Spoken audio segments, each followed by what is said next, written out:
what is the spiritual path to me? Now, everyone has their own spiritual path. The path that one is on, one must follow based on their progress, their soul progress, their personal evolutionary progress.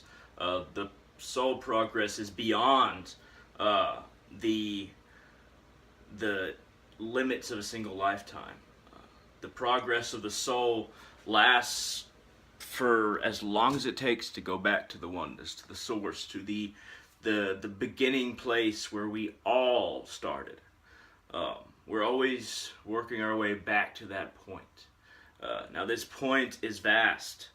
The point that we started may seem like going backwards, but the point from which we come is basically in this circular motion where we are all leading to.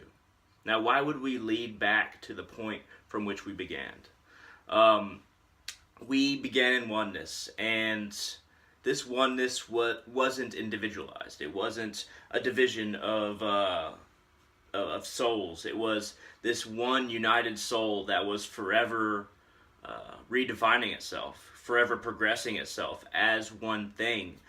It was not confined to a certain level of progress, but a single lifetime is confined to a certain level of progress. And we have to reconcile this.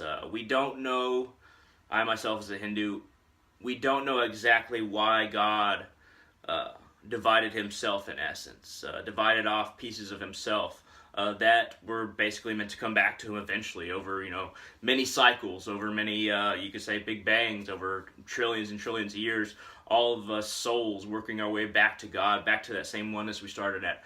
We don't know exactly why God divided himself in this way, but we do know, or we feel that we know, that we were one, and that we should go back to oneness. And there are many different ways to say this. I say this as a Hindu, so I say oneness, one soul, Brahman, the spirit beyond creation. Even Hindus have different ways of talking about this oneness that we're going back to, this spiritual process that takes many, many lifetimes to achieve. And it's funny to think that the thing that we're trying to achieve is what we once were. And this has been diluted in many people's eyes. Many people see it as basically us going away from what we once were, descending into corruption. And we have to go back to that, and the people who don't go back to that will descend into hell forever. Even some Hindus believe that. But the truth is, it doesn't make any sense for every single soul to never be given another chance once they fall into complete corruption. Even complete corruption, it doesn't last. Chaos cannot sustain itself. It must be resolved, and this resolution of chaos is the eventual order that we will all return to.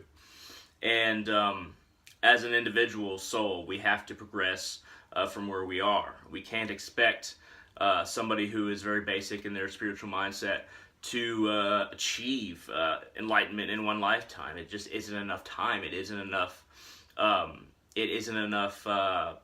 Substance to allow for complete experience of what it is to be human, of what it is to be a soul, of what it is to journey back to oneness. One life is not enough.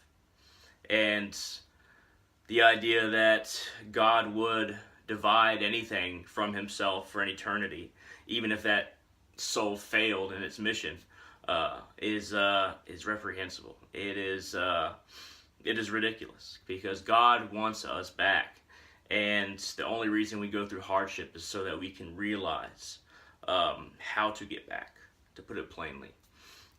There's an old saying that Dharma is not justice, it is empathy and growth. One man's justice is not another man's justice. One man's justice is basically the punishment of another. But justice is a perspective from a single point of view, a single tint of looking at things. And empathy is about personal growth, the growth of everything. And that's why Dharma is empathy. It is mercy. It is the guiding light back to this, the ultimate light, the spirit beyond creation. who are we as individuals to say that anybody deserves pain, deserves punishment, especially forever, but deserves pain and punishment? We can't grasp everything that led up to any given circumstance, even any given sin, so we don't have the right to plaster that onto anybody else. We must recognize everyone as having a soul. Everyone has a soul that is dignified in and of itself because it is a soul, not necessarily because of the ego or the personality, and most certainly not because of that person's actions, but everybody has a soul, and it deserves to learn.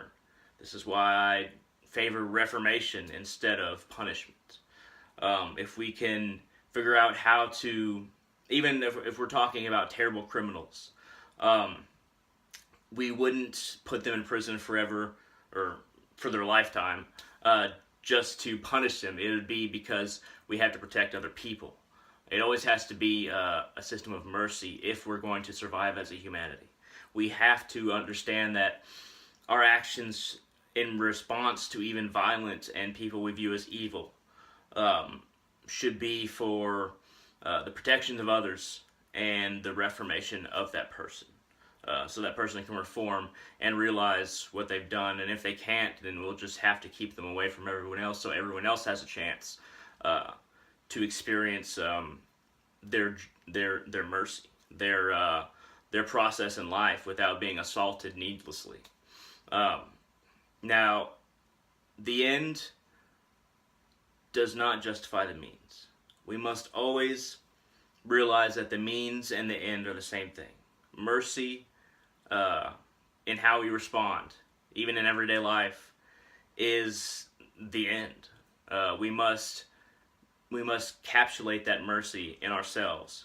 And if we decide to be cruel to somebody else, we must realize that even, let's say they deserve it, that flower of cruelty, that dark flower, blooms in our heart and makes us worse for the punishment of another just for the sake of punishment.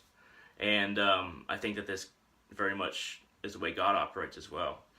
That nobody is punished as much as shown how what they did was wrong and the path to an understanding of what they did was wrong, but also an understanding of themselves, why they did it, who they are, and why they have acted against their own soul's best interest. This is what we should always keep in mind. Never look back and desire what was. Always look forward and realize that what was just the foundation. And this foundation is a circle.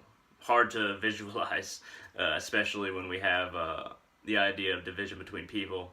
The idea of gravity itself, a foundation that goes in a circle. But this ever-building foundation is going to lead back and complete itself. And we must have that completion within ourselves and act based on that understanding of completion, that unity that we all must experience. Never look at yourself with the hatred for what you have done. Always look forward with the realization that what will come will be the result of what we do. So right now, do what you know is right and respond to people as you must, but not because you hate them, because you want to judge them, because you want them to be punished. Respond to people so that they can understand, so that they can continue on their journey. And this is how we should act as nations as well, to try and help people understand, and not just for the sake of punishment. If we look at ourselves in this way, if we look at nations in this way, if we look at humanity in this way, and we continue on in this way, the idea of Dharma, the universal moral code that is in the fabric of reality, will be achieved, and the circle will be complete. Thank you very much for watching.